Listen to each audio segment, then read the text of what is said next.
ఈయన ఓట్లు వేసేటప్పుడే వేస్తాడు, తర్వాత వేయడు. మా రైతు సోదరులకు నేను చెప్తున్నా, మళ్ళీ ఓట్లు దాటినాయంటే తర్వాత రైతు బంధు ఉండదు. దానికి రైతు బంధుకు రామ్ మర్చిపోండి. రేవంత్ రెడ్డి గారి ప్రభుత్వం రైతు బంధును ఎగ్గొడుతుంది, ఏదో ఒకటి చెప్పి తప్పించుకుంటుంది. ఈ 2024-25లో అన్నాడు మొత్తం 23-24 వానాకాలంలో రబీల్నేమో 5,000 ఇచ్చిండు, మొత్తం 23-24 వానాకాలం ఏమో మొత్తానికి ఎగ్గొట్టిండు 7,500. అటెనక 2024-25 దానిలో కూడా మొత్తం ఎగ్గొట్టిండు 7,500. మొన్న మళ్ళీ 1,500. అంటే మొత్తం కలిపితే ఒక్కొక్క ఎకరానికి 19,000 బాకీ రేవంత్ రెడ్డి ప్రభుత్వం ఒక రైతు బంధుకి.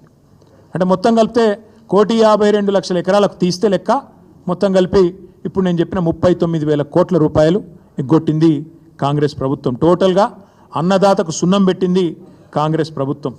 అట్లాగే ఇక ఆయన చెప్పిన మాటలు, ఎవరు రాహుల్ గాంధీ రుణమాఫీ అన్నాడు, ఏకకాలంలో చేస్తామన్నాడు. డైలాగులు తొడలు కొట్టుడు, మెడలు కొట్టుడు, ఉరుకుని తెచ్చుకోండి, నేను వస్తూనే ఉన్నా వేస్తూనే ఉన్నా అన్నాడు.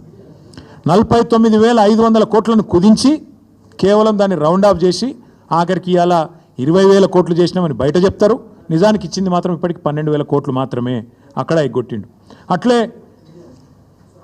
రైతు కూలీలకు మోసం, 500 బోనస్ అని అక్కడ మోసం, కౌలుదారులకు మోసం, ఆఖరికి పంటలు కొనక అది కూడా మోసం. కొంటే బోనస్ ఇవ్వాలి కదా, మొదలు వడ్లన్నిటికి ఇస్తామన్నారు, దొడ్డు వడ్లకు బోనస్ అని చెప్పిండ్రు. కానీ ఆఖరికి ఏం చేసిండ్రు, సన్న వడ్లకు అన్నారు. ఆ సన్న వడ్లకు కూడా ఇవ్వలేదు. ఆఖరికి మొత్తం మార్కెట్కి తెచ్చిన ధాన్యం 30% కూడా కొనలేదు. ఇది వాస్తవం.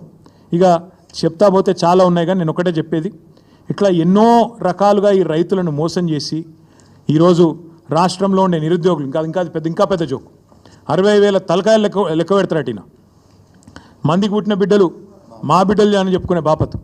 కేసీఆర్ గారు ఇచ్చిన ఉద్యోగాలు, కేసీఆర్ గారి ప్రభుత్వంలో ప్రారంభమైన నియామకాలు, నీ టైంకి వచ్చే వరకు కాగితం ఇచ్చే మోకా నీకు దొరికితే దాన్ని పట్టుకొని నేను ఇచ్చిన ఉద్యోగాలంటే సిగ్గుందా అని అడుగుతా ఉన్నాం. వస్తావా అశోక్ నగర్కి చర్చకి? అశోక్ నగర్లో పెడదామా, వస్తావా? నిరుద్యోగుల మధ్యన చర్చ వచ్చింది కదా. నువ్వు మీ రాహుల్ గాంధీ ఛాయ్ తాగి పోజులు కొట్టి తెలుగులో ట్వీట్ పెట్టి మొదటి సంవత్సరంలో 2 లక్షల ఉద్యోగాలు ఇస్తాం అని నరికి 2 ఉద్యోగాలు మాత్రం సంపాదించుకొని నువ్వోటి ఆయనోటి తప్పించుకొని తిరుగుతున్నారు కదా. వస్తావా అశోక్ నగర్కి చర్చకి? దమ్ముందా, సిగ్గుందా? మందికి పుట్టిన బిడ్డలు మా బిడ్డలని చెప్పుకోనికే. ఈ మాట ఎందుకు అంటున్నా అంటే ఇవాళ తెలంగాణలోని ప్రతి వర్గం నీ మోసాన్ని అర్థం చేసుకున్నది. ఇవాళ మా మహిళా తల్లులు 1,000,000 మందిని కోటీశ్వరులను చేస్తాను డైలాగులు కొడుతున్నావు కదా. నువ్వు కోటీశ్వరులను చేసినేమో కానీ వాళ్ళకి 2,500 ఇస్తే చాలని చెప్పి వాళ్ళు ఎదురు చూస్తూ ఉన్నారు. 100 రోజులు ఇస్తా అన్నావు. 1,68,00,000 మంది ఆడబిడ్డలు ఎదురు చూస్తూ ఉన్నారు. 18 ఏళ్ళు నిండిన ఆడబిడ్డలు జనాభా లెక్కల ప్రకారం, మన ఓటర్ సంఖ్య ప్రకారం 1,68,00,000 మంది ఉన్నారు. వాళ్ళందరూ ఎదురు చూస్తున్నారు, ఎప్పుడు వస్తుంది 2,500 మహాలక్ష్మి అని. మా తమ్ముళ్ళు ఎదురు చూస్తున్నారు, మా చెల్లెలు ఎదురు చూస్తున్నారు. నువ్వు ఇస్తానన్న స్కూటీలు ఏవి, నువ్వు ఇస్తానన్న నిరుద్యోగ భృతి ఏది, నువ్వు సంవత్సరంలో నింపుతానన్న 2 లక్షల ఉద్యోగాలు ఏవి, వాళ్ళు ఎదురు చూస్తూ ఉన్నారు. రైతులు ఎదురు చూస్తున్నారు, ఎప్పుడు ఇస్తాడు, ఎప్పుడు చేస్తాడు సంపూర్ణ రుణమాఫీ, ఎప్పుడు ఇస్తాడు 15,000 రైతు బంధు అని.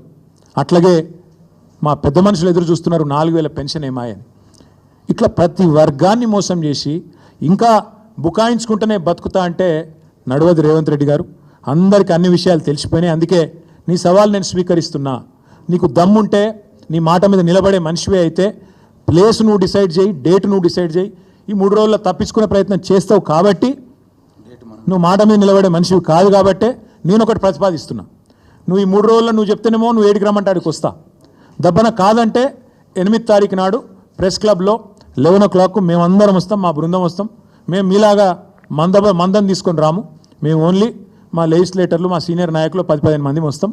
బ్రహ్మాండంగా అంత సావధానంగా మీరు ఏది కావాలంటే సాకల్యంగా చర్చిద్దాం. మేమేం చేసినాం, మీరేం చేస్తుండ్రు, ఎవరెవరిని మోసం చేస్తాండ్రు, నువ్వు వస్తావా ఇంకెవరిని పంపుతావా, నీ ఇష్టం. నువ్వే రావాలని నేను డిమాండ్ చేస్తున్నాను. ఎందుకంటే దూత్ కా దూత్ పానీ కా పానీ కావాలంటే మాత్రం నువ్వే సవాల్ చేసినావు, రా అని. నీ సవాల్ స్వీకరిస్తున్నాం, రా అని చెప్పి విజ్ఞప్తి చేస్తున్నాం. మీకు కూడా ధన్యవాదాలు. తప్పకుండా మీరు కూడా రావాలని నేను కోరుతా ఉన్నా.